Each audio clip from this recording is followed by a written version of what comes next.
Custom validation empowers form designers to create their own unique code for handling intricate logic validations and rules on a field-by-field basis.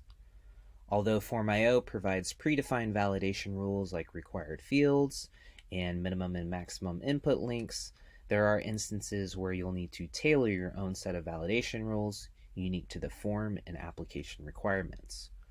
Form.IO enables users to create these rules using JavaScript or JSON code.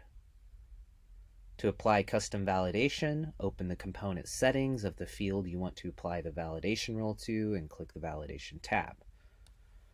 Scroll down to open the Custom Validation tab where you can add JavaScript or JSON by clicking the JSON Logic Validation tab. We're going to be using JavaScript today.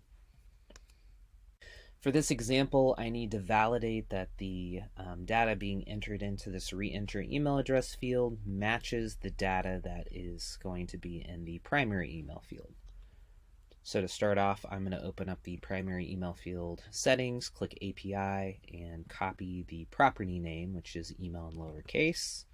We'll be using this in our validation JavaScript.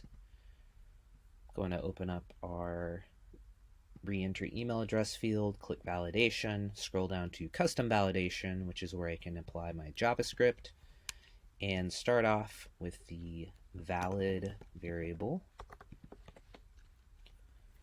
And this component should be valid when the input of this field equals the data being entered into our primary email field. And again, that property name was email. Next, we're going to add our validation message if the input does not match. Emails must match will be our message.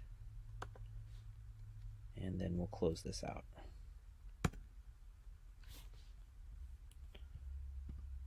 Okay, so I'm going to save my form, and what should happen when I go to use it here, I'm going to add test.example.com. And my validation should be triggering as soon as this data being entered in here does not match the email field.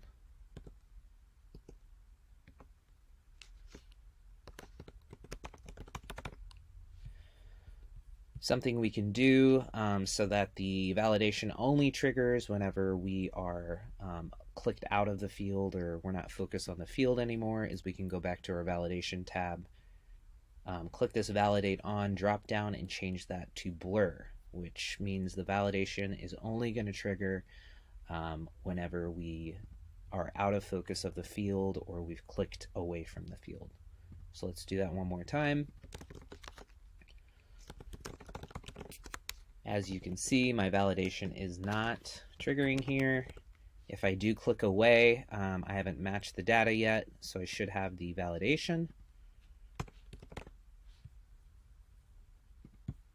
So the validate on blur is a good setting to use when validating email addresses and things like that.